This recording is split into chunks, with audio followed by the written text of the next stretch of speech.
even if it turned out that I was wrong. Donald Trump was not at all affected by the presidency. Why weren't you then worried about somebody who you saw as clearly corrupt, who you would have worried about endangering American security? I was worried about him endangering American security. That's why I tried to move his policies in better directions, and why ultimately, when I concluded that I couldn't do that, I resigned. But you were given the chance to testify in his impeachment. You were begged to do your duty as a citizen. You refused to tell the American people what you saw and what you knew. Well, you're absolutely wrong about that. There's a history here that I'd be delighted to lay out, although I'm sure he won't broadcast any of it because it's too complicated. Let me finish. Let me finish, okay? Can you just clarify? You were asked to let me testify in the finish? impeachment trial. Will you let me finish my Please, answer? just answer the question if you can. The House of Representatives never issued a subpoena for me, and when they issued a subpoena for my former deputy, the White House ordered him not to testify. The fact is, the advocates of impeachment did a terrible job and made the situation much worse because they impeached Trump, but by their own actions failed to achieve a conviction in the Senate. So the result of the impeachment was to empower Trump, not to constrain him. You explain in your book that the way you saw the impeachment process was that it wasn't big enough, the parameters weren't wide enough, that it was too politicized. But you still had the chance to say out loud to the people of America what you knew.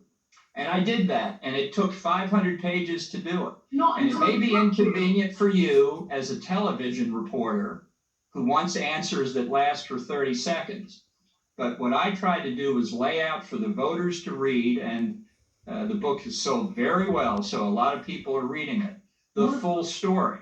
And I did that, and I think that was the right course of action. The point is, I'm sure you did well in the book deal.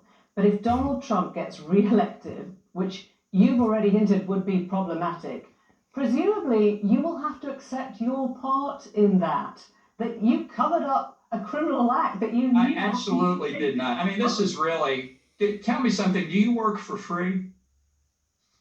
I don't know what that means. Yeah, you don't take a salary, I take it. I take a salary. Yeah, of course you do, and that's why I got reimbursed for the book. I didn't cover anything up. In fact, the administration has made something of a precedent in American history by trying to suppress the book.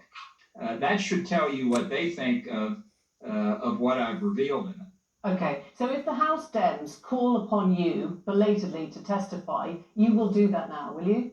I am not obliged to follow Nancy Pelosi's orders. I think she and the House Democrats made a severe mistake, and the consequences of their mistake were to empower Trump. I guess you don't see that point.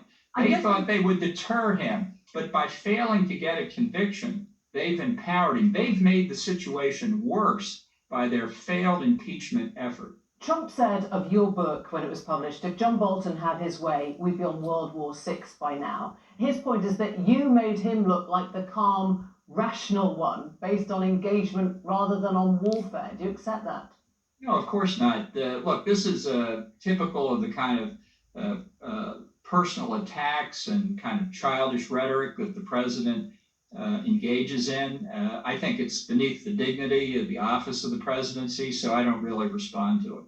As you will know, Trump himself campaigned on a platform of no more foreign wars, no more spilt blood, an isolationist policy. Now, you were very much part of that military action. Do you accept that you were part of the swamp, in commas, that Trump came in to destroy?